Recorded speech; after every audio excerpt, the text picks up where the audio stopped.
નમસ્કાર દર્શક મિત્રો, પુરુષાર્થ ટેક્સ સિમ્પ્લિફાઈડ કાર્યક્રમને આપનું સ્વાગત છે. હું છું આપની સાથે સ્મિતા. ખાસ ઇન્કમ ટેક્સને લઈને ઘણી બધી વાતચીત કરવાની છે, ઘણા બધા સવાલ જવાબો કરવાના છે અને ખાસ મુદ્દા ઉપર ચર્ચા કરવાની છે.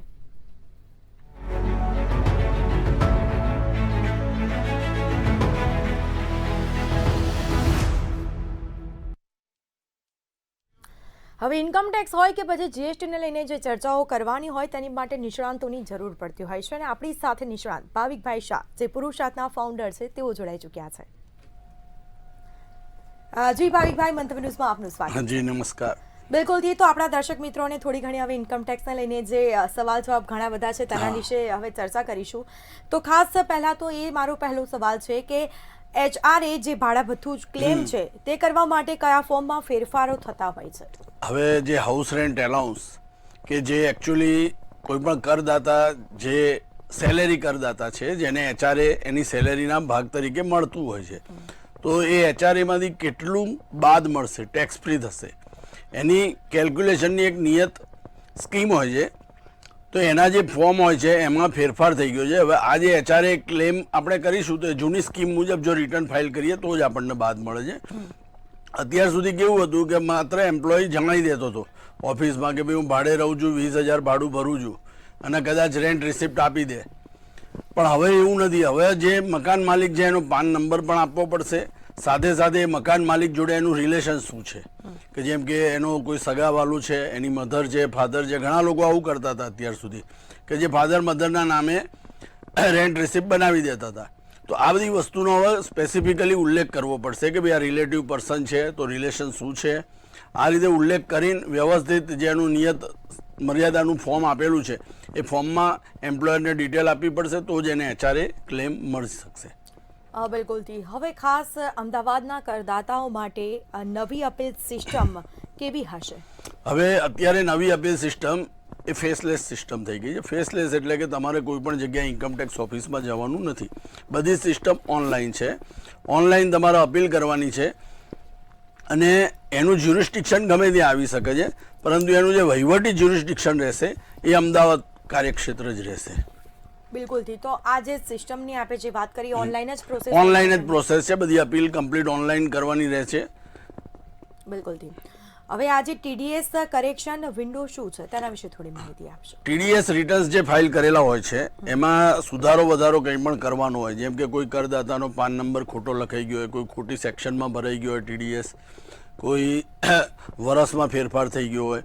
તો અત્યાર સુધી કેવું હતું કે 16, 17, 17, 18 ગમે તે વર્ષનું ગમે ત્યારે આપણે TDS રિટર્ન રિવાઇઝ કરી શકતા હતા.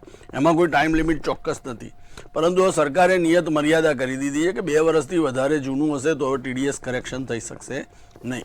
એટલે આ વસ્તુ એક ખૂબ જ મહત્વનો ફેરફાર છે જેનું દરેક કરદાતાએ ધ્યાન રાખવું જોઈશે. બિલકુલથી. હવે આ જે ઇન્કમ ટેક્સ રૂલ્સ જે છે એ શું છે? ઇન્કમ ટેક્સ રૂલ્સ કે જે આવકવેરાના નિયમો. હવે ઇન્કમ ટેક્સ એક્ટ અને ઇન્કમ ટેક્સ રૂલ્સ આ બંને વસ્તુ ડિફરન્ટ છે. ઇન્કમ ટેક્સનો કાયદો અત્યારે જે કહેવાય છે ઇન્કમ ટેક્સ એક્ટ 2025, જ્યારે રૂલ્સ કહેવાય છે ઇન્કમ ટેક્સ રૂલ્સ 2026. તો ઇન્કમ ટેક્સ એક્ટ એ પાર્લામેન્ટ બનાવે છે કે ભારતની સંસદમાંથી કાયદો પસાર થાય, એમાં કંઈ પણ ફેરફાર કરવો હોય તો એ પાર્લામેન્ટમાંથી જ ફેરફાર થાય. ઇન્કમ ટેક્સના જે કંઈ પણ કાયદામાં હોય છે એ બધી કલમો હોય, સેક્શન્સ હોય. જ્યારે ઇન્કમ ટેક્સ રૂલ્સ એટલે આવકવેરાના નિયમો, એ આવકવેરાના નિયમો ઇન્કમ ટેક્સ એક્ટની અંડરમાં CBDT, central board of direct taxes, એ રૂલ્સ નોટિફાય કરે છે. જેમ કે આપણે આગળ HRA ની વાત કરી તો ઇન્કમ ટેક્સ એક્ટમાં એવી પ્રોવિઝન હોય કે ભાઈ સેલેરીડ એમ્પ્લોયને HRA ડિડક્શન આપવું. તો ભાઈ કેવી રીતે આપવું, કેવી રીતે કેલ્ક્યુલેશન કરવી, એના માટે કયું ફોર્મ નક્કી કરવું, એ બધું નિર્ધારણ ઇન્કમ ટેક્સ રૂલ્સમાં થાય છે. તો ઇન્કમ ટેક્સ રૂલ્સ પ્રમાણે જે કંઈ પણ રૂલ્સ હોય એ કાયદાની મર્યાદામાં રહીને એના નિયમો બનાવવામાં આવે. ઇન્કમ ટેક્સ એક્ટમાં કહી દીધું કે ભાઈ રિટર્ન ફોર્મ ભરવું, પણ રિટર્નનું ફોર્મનું ફોર્મેટ શું હશે એ બધું ઇન્કમ ટેક્સ રૂલ્સ હેઠળ તૈયાર થાય. તો ઇન્કમ ટેક્સ રૂલ્સ બનાવવામાં આવે છે જે CBDT બનાવે છે અને એ ગમે ત્યારે વર્ષ દરમિયાન એમાં ફેરફાર કરે એના માટે પાર્લામેન્ટની મંજૂરી લેવી નથી પડતી. પરંતુ ઇન્કમ ટેક્સ એક્ટથી ઉપર ના જઈ શકે રૂલ્સ એ ઇન્કમ ટેક્સ એક્ટની નીચે છે. એટલે ઇન્કમ ટેક્સ એક્ટને આપણે ફાધર કહીએ તો રૂલ્સ એના સન છે. એટલે રૂલ્સની સંખ્યા જે જૂના નિયમમાં 511 હતી તે અત્યારે ઘટીને ફક્ત 333 થઈ ગઈ છે નવા એટલે એક્ટમાં. આ જે નવા એક્ટ આયા છે, એક્ટ અને રૂલ્સ બંને બદલાયા છે. બંને નવા. બદલાયા. બિલકુલ. તો હવે આ જે વિદેશી ટેક્સ ક્રેડિટ FTC જે છે એ શું છે? ફોરેન ટેક્સ ક્રેડિટ, જેમ આપણે અગાઉ NRIના જે એપિસોડમાં વાત થયેલી હતી કે ભાઈ જે વ્યક્તિ રેસિડેન્ટ એન્ડ ઓર્ડિનરી રેસિડેન્ટ છે, એણે ફોરેનમાં ગમે ત્યાં ઇન્કમ થઈ હોય એની ઉપર ઇન્ડિયામાં ટેક્સ ભરવો પડે છે. હવે કોઈ પણ રેસિડેન્ટ ઇન્ડિયન છે કે એની ફોરેનમાં ઇન્કમ થઈ જતો એને ડબલ જગ્યાએ ટેક્સ ભરવો પડશે. એક તો યુએસમાં ધારો કે એનું મકાન છે, રેન્ટ ઉપર આપેલું છે, એ અત્યારે અહીંયા રહે છે, યુએસના મકાનનું જે રેન્ટ આવે છે એ એને યુએસમાં પણ ટેક્સેબલ છે અને ઇન્ડિયામાં પણ ટેક્સેબલ છે. તો એવા કેસની અંદર શું થશે કે એણે ફોરેન ટેક્સ ક્રેડિટ માટે એક નિયત ફોર્મ નંબર 44 ભરવું પડે છે, જે જૂના કાયદામાં ફોર્મ નંબર 67 હતું, કે જે એણે એનું ઇન્કમ ટેક્સ રિટર્ન ભરતા પહેલા એની જે કંઈ પણ ફોરેનમાં ટેક્સ પે કર્યો છે અથવા તો એનો ત્યાં ટેક્સ વિથડ્રોલ થયો છે. આપણામાં જેમ અહીંયા TDSની જોગવાઈ છે, એમાં ત્યાં ટેક્સ વિથહેલ્ડની જોગવાઈ છે. એટલે તમારો ટેક્સ એટલો રોકી રાખવામાં આવે, તમારી બેંકમાં એટલું જે કંઈ પણ રેન્ટ આપે છે એ લેન્ડલોર્ડ વિથહેલ્ડ કરે પૈસા, કે ભાઈ આ ટેક્સ તું ભર એના પ્રમાણે, એટલે ત્યાં વિથહોલ્ડિંગ થાય છે, આપણામાં TDS થાય છે. તો એ જે કંઈ પણ ટેક્સ વિથહેલ્ડ થયો છે કે TDS જે ઇન્કમ થઈ છે એનું જે કંઈ પણ ત્યાં ટેક્સ ભરવાનો થાય છે, અહીંયા કેટલો ટેક્સ ભરવાનો થાય છે, ડબલ ટેક્સેશન જે થાય છે એની જે કંઈ પણ રિલીફ લેવાની છે, એના માટેનું આ ફોર્મ છે નિયત સમય મર્યાદામાં. એટલે આપણું જે ઇન્કમ ટેક્સ રિટર્ન ફાઇલ કરીએ within time limit, within due date, એના પહેલાં આ ફોર્મ ભરી દેવું ફરજિયાત છે, તો જ આ ટેક્સ ક્રેડિટનો લાભ મળી શકશે. હવે કદાચ એવું બની શકે કે ત્યાં મકાન લીધું છે તો અહીંયા ટેક્સ ભરવો બી ફરજિયાત હોય છે એવું? હા, એ only for resident and ordinary resident, not for other category. Non resident છે કે એકલો રેસિડેન્ટ છે તો એના માટે ફોરેન ઇન્કમ ટેક્સેબલ નથી, તો એને ફોરેનની ઇન્કમ અહીંયા ટેક્સેબલ નથી થવાની, તો એના આ વસ્તુ લાગુ નહીં પડે. પણ જે રેસિડેન્ટ એન્ડ ઓર્ડિનરી રેસિડેન્ટ છે કે જેની ગ્લોબલ ઇન્કમ ટેક્સેબલ છે ઇન્ડિયામાં, તો એના માટે આ વસ્તુ લાગુ પડશે. બિલકુલ. હવે કદાચ જો એ વ્યક્તિ ત્યાં બિઝનેસ કરતો હોય તો પછી એણે અહીંયા ટેક્સ ભરવો પડે ખરી? એનું રેસિડેન્શિયલ સ્ટેટસ શું છે એ જાણવું. હા, એની ઉપર ડિપેન્ડ કરે છે. જો એ નોન રેસિડેન્ટ છે, ડોનાલ્ડ ટ્રમ્પ છે ત્યાં ધંધો કરે છે અને અહીંયા ધંધો કરતો હોય તો અહીંના બિઝનેસની અહીંયા ટેક્સ ભરશે, ત્યાંના બિઝનેસનું અહીં લાગુ નહીં પડે, કારણ કે નોન રેસિડેન્ટ છે. પણ તમે રેસિડેન્ટ છો, તમે ત્યાં પણ બિઝનેસ કરો છો, તો થોડા દિવસ માટે ત્યાં જઈ આવ્યા છો 6-12 મહિના 2 વર્ષ, અને હવે અહીંયા પાછા આવી ગયા, તો ત્યાં તમારું બિઝનેસ ચાલુ છે તો પણ તમે અહીંયા અત્યારે ઓર્ડિનરી રેસિડેન્ટ છો, તમારી ત્યાંની ઇન્કમ ઉપર પણ ટેક્સ ભરવો પડશે. બિલકુલ. હવે જે 1961ના એક્ટ મુજબ TDS ના સેક્શન કયા હતા? 1961નો જે આપણો જૂનો કાયદો છે એમાં TDS ના સેક્શન 192 થી 196D સુધીના બધા અલગ અલગ સેક્શન હતા, કે ભાઈ 192 સેલેરી હતું, 192(1), 192(2) આ ગવર્મેન્ટ નોન ગવર્મેન્ટ એમ્પ્લોય માટે હતા, 193, 194, 195, 195 નો NRI માટે હતા, 194 એ નોન સેલેરી હતા, 193 ઇન્ટરેસ્ટ ઓન સિક્યોરિટીઝ હતું. આ બધી અલગ અલગ ઘણી બધી સેક્શનો હતી. 194માં ઢગલાબંધ સેક્શન છે, 194, 1, 2, 3, 4 એ બધી ઘણી બધી સેક્શનો છે. તો આ બધી ઘણી બધી સેક્શન્સનું આખું જાર્ગન છે TDSનું, એ 192 થી 196 સુધીનું હતું. બિલકુલ. હવે 2026ના આ નવા એક્ટમાં TDSની જોગવાઈ કયા સેશન હેઠળ ભેગી કરવામાં આવી છે? નવા કાયદામાં ફક્ત 2 સેક્શન રાખી છે TDSની, 392 અને 393. 392માં TDS ફ્રોમ સેલેરી છે અને 393માં અધર ધેન સેલેરી. જે આગળ 93, 94, 95, 96 ઘણી બધી સેક્શનો હતી, એના બદલે અહીંયા એક જ 393 થઈ ગઈ. પછી ભલે એમાં પ્રોવિઝો છે ઘણા બધા કે ભાઈ ઇન્ટરેસ્ટનું અલગ આવે કે કોન્ટ્રાક્ટ પેમેન્ટ આવે, પણ સેક્શન જે નંબર છે એ નંબર 2 થઈ ગયા. પહેલા વધારે હતા? પહેલા ઘણા બધા હતા, 192 થી 196, અત્યારે 392, 393, બસ 2 છે. એટલે પબ્લિકને બી હા ઈઝી રહે. બિલકુલ. હવે આ જે TDS ની જોગવાઈ કઈ કલમમાં એકત્રિત કરવામાં આવી છે? TDS ની જોગવાઈઓ બસ આજે સેક્શન 392 સેલેરી TDS અને 393 નોન સેલેરી TDS આમાં એકત્રિત કરવામાં આવી છે. જે TDS ના ફોર્મ આપણે ભરતા હતા 24Q, 26Q, એના પણ નામ ચેન્જ થઈ ગયા છે. 24Q નું નામ જે સેલેરીનું TDS હતું, કે સેલેરી ઇન્કમમાંથી જે કંઈ પણ TDS આપણે શો કરવાનું હોય જે એમ્પ્લોયર પોતે ભરે કે કયા કયા એમ્પ્લોયનો કેટલો ટીડીએસ છે એની જે ડિટેલ આપતું ફોર્મ 24Q હતું એનું બદલીને હવે નામ 138 કર્યું છે. એવી જ રીતે જે નોન સેલેરી ટીડીએસ છે, ઇન્ટરેસ્ટ છે, કોન્ટ્રાક્ટ પેમેન્ટ છે, એનું ફોર્મ જે 26Q હતું એનું હવે નવું નામ 140 નંબરનું ફોર્મ થઈ ગયું છે. ફોર્મ નંબર 16 જે સેલેરીના કારણે આપણે ઇસ્યુ થતા હતા, એમ્પ્લોયર એમ્પ્લોયને આપતો હતો દર વર્ષમાં એક વાર આપે, જેમ અત્યારે ચાલુ વર્ષના ફોર્મ 16 મે મહિના કે જૂન મહિનામાં આપશે. તો ફોર્મ 16 નું નામ હવે બદલીને 130 નંબરનું ફોર્મ થઈ ગયું અને નોન સેલેરીના જે 16 હતા એનું બદલીને હવે 131 નંબર એટલે ફોર્મ 16 નામ હવે ભૂલી જવાનું. હા, ફોર્મ 16 આ વર્ષ માટે ચાલુ રહેશે પણ નેક્સ્ટ યર થી બદલાઈ જશે. બિલકુલથી. હવે આ ખાસ જે TCS છે તેના દરોમાં શું સરળીકરણ કરવામાં આવ્યું છે? ખાસ TCS ના દરો જે પહેલા ઘણા બધા હતા, 1%, 0.1%, 2%, 5%, 10%, તો આ બધા ઘટાડીને નોર્મલી મોસ્ટલી બધા 2% કરી દેવામાં આવ્યા છે. એટલે જે અલગ અલગ રેટ્સ હતા એના બદલે એક જ યુનિફાઈડ મોસ્ટલી બધામાં 2% કરી દેવામાં આવ્યો છે. બિલકુલથી. પરંતુ આ કદાચ ટકામાં થોડો ઘણો વધારો કે ઓછું કરવામાં આવ્યું છે, એને લઈને પબ્લિકને કોઈ ઇફેક્ટ પડે ખરા? પબ્લિકને આજે તમે જ્યાં કામ કરતા હો, તમારો જે TCS કપાતો હોય, પહેલા 10% કપાતો હોય તો 2% કપાય, તો તમારા હાથમાં એટલી કેશ એમાઉન્ટ વધારે આવે. બિલકુલથી. હવે આ જે 1961 ના એક્ટ મુજબ TDS ના સેક્શન કયા હતા? એ 192 થી 196 ના જે સેક્શન્સ હતા, આપણે આગળ વાત કરી એ પ્રમાણે TDS ના સેક્શન હતા. બિલકુલથી. 392 થી 393 નંબરની બે સેક્શનો રાખવામાં આવી છે, 392 સેલેરી માટે અને 393 નોન સેલેરી માટે. હા, બિલકુલથી. હવે 2026 જે ચાલી રહ્યું છે તેના કયા નવા કાયદામાં TDS ના દરોમાં મોટો જે આપણો નવો જે ઇન્કમ ટેક્સ એક્ટ આવ્યો છે 2025 નો, એમાં TDS ના રેટમાં તો લગભગ કોઈ ઝાઝો ફેરફાર નથી, ફક્ત સેક્શનમાં જ ફેરફાર કરવામાં આવ્યો છે. જે જૂની સેક્શન 194, 95 હતી, 96 હતી અને 93 હતી, એની બદલે હવે એકલી 393 નંબરની સેક્શન થઈ ગઈ છે. રેટ તો મોસ્ટલી સેમ છે. TCS ના રેટમાં બધું યુનિફાઈડ થઈ ગયું છે. બિલકુલથી. હવે આજે જૂના કાયદામાં સ્થાવર મિલકતના વેચાણ ઉપર TDS નો સેક્શન કયો હતો? જે આપણે સ્થાવર મિલકત છે, ઇમૂવેબલ પ્રોપર્ટી, કે જેમાં આપણે 50 લાખથી વધારનો દસ્તાવેજ હોય તો TDS કાપવાનો થતો હોય છે. જેની પહેલા 194I એ સેક્શન હતી, જે હવે સેક્શન 393/1 થઈ ગઈ છે. TDS નો રેટ તો 1% છે. જે પહેલા 26QB ભરતા હતા એની બદલે હવે નવું ફોર્મ ભરવાનું આવે છે. એ જે 1 એપ્રિલ 2026 પછીના જે કોઈ પણ પ્રોપર્ટીના સોદા છે એને જ લાગુ પડે છે. એ પહેલાના સોદાના આ વસ્તુ લાગુ નથી પડતી. એમાં તો 26QB ચાલુ છે અને 194I.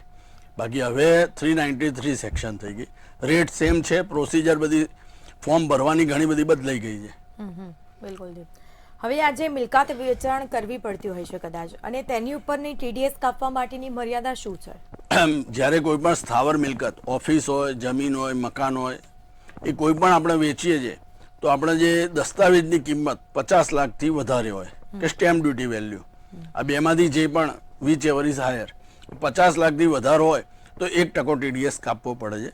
જ્યારે NRI ના કેસમાં આજે કોઈ થ્રેશોલ્ડ લિમિટ નથી. NRI ના કેસમાં તો ગમે તેટલી વેલ્યુ હોય એની ઉપર TDS ફરજિયાત કાપવું.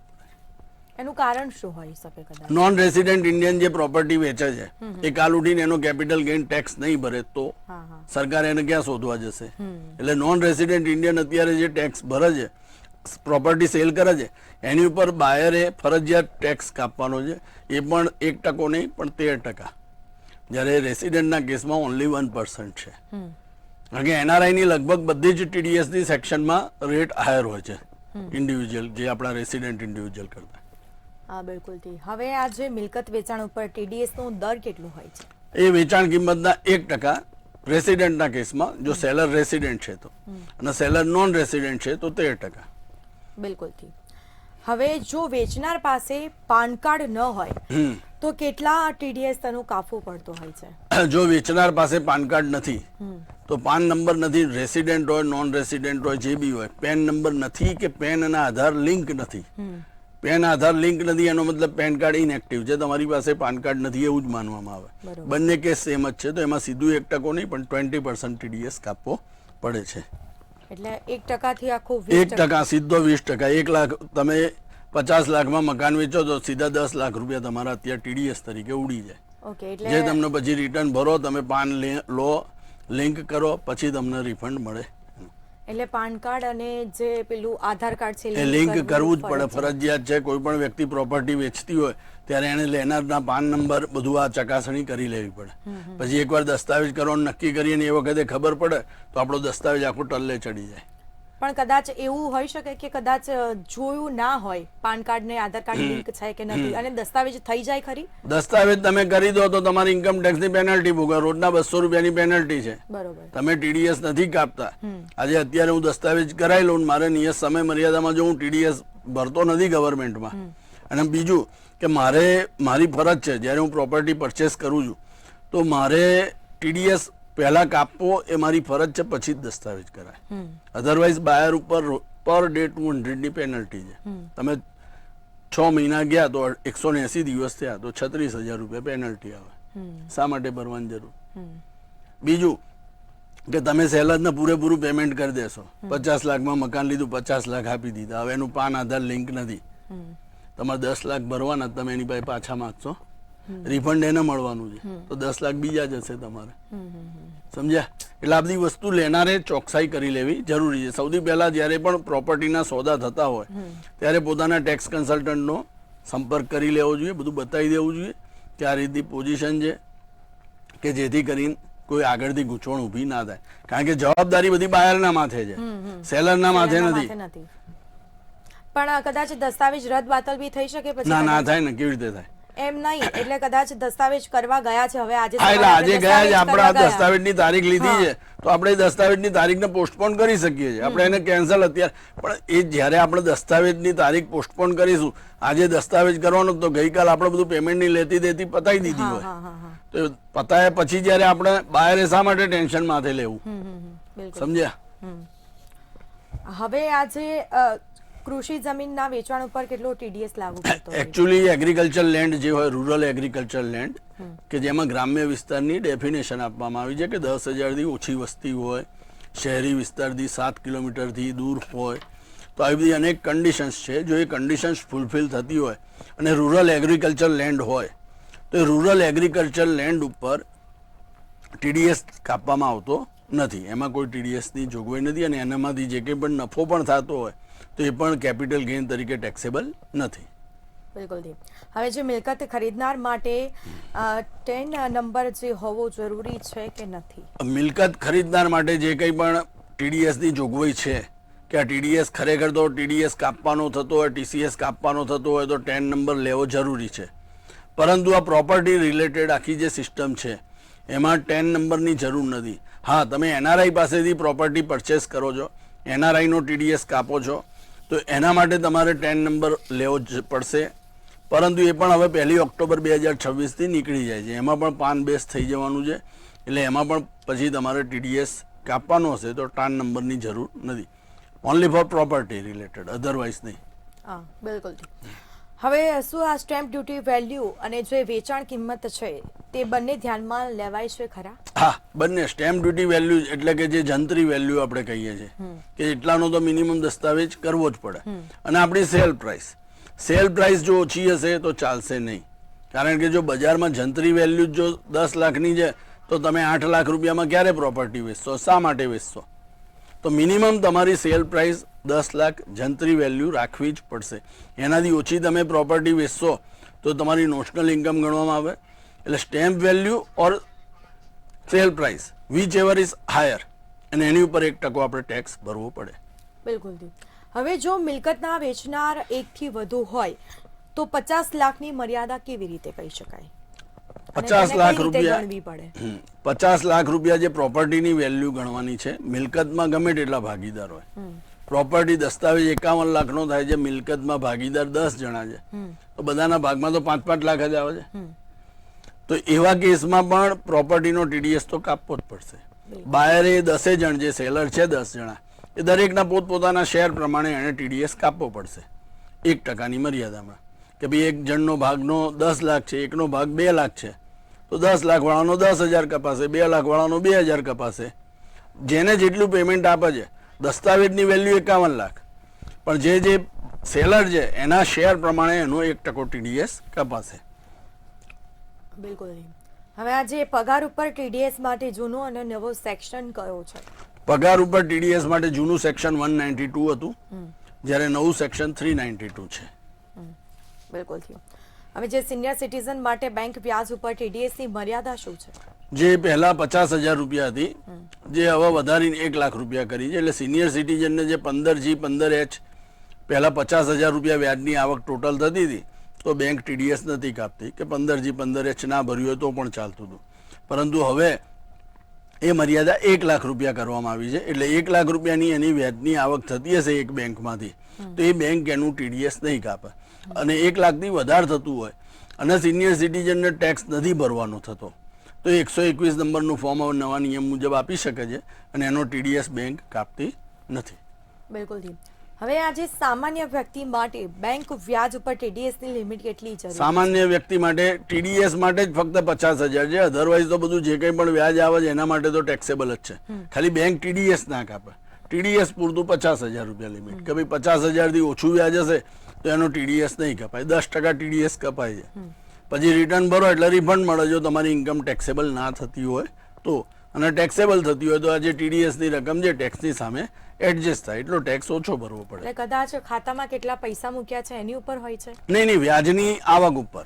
તમારી આપણી 5 લાખની જે 8% વ્યાજનો દર છે, તો 5 લાખ ઉપર 8% 40,000 જ થયા, તો 40,000 ઉપર TDS નહીં કપાય, કારણ કે 50,000 ની અંદર છે. 40,000 10 લાખ આપણી મૂકી છે તો 80,000 વ્યાજ થયું, તો TDS કપાશે. TDS નથી કપાવવા દેવું તો 121 નંબરનું ફોર્મ આપો, તો TDS નહીં કાપે. TDS કાપશે તોય વાંધો નથી, આપણી ઇન્કમ ટેક્સેબલ હશે તો ટેક્સની સામે એડજસ્ટ થશે. હા, બિલકુલ. એટલે કદાચ TDS કાપે કે ન કાપે તો એમાં કોઈ પ્રોબ્લેમ નથી. પ્રોબ્લેમ કશું નથી, ખાલી પૈસા અત્યારે આપણા વિથેલ થાય. સમજો પહેલા ક્વાર્ટરમાં TDS કપાય એપ્રિલ ટુ જૂન, તો એનું રિફંડ લેવા માટે ચેક આવતી એપ્રિલમાં રિટર્ન ભરીએ ત્યારે રિફંડ મળવાનું છે. એટલે 12 મહિના સુધી પૈસા આપણા બ્લોક થાય, બીજું કશું પ્રોબ્લેમ નથી. બિલકુલ. તો હવે થોડી ઘણી દર્શકોને ઇન્કમ ટેક્સને લઈને થોડી ટિપ્સ આપી દો. દર્શક મિત્રોને એટલું જ જણાવવાનું કે જ્યારે પણ કોઈ પણ પ્રોપર્ટી રિલેટેડ આપણે ટ્રાન્ઝેક્શન કરીએ તો એ પ્રોપર્ટી રિલેટેડ ટ્રાન્ઝેક્શન કરતાં પહેલાં, એની સેલ પ્રાઇસ નક્કી કરતાં પહેલાં આપણે આપણા ટેક્સ કન્સલ્ટન્ટની ઓલવેઝ એડવાઇસ લઈ લઈએ. બાયર્સના પાન, આધાર, બાયર જો NRI છે કે રેસિડેન્ટ છે એ પણ ખાસ ચોકસાઈ કરી લેવી.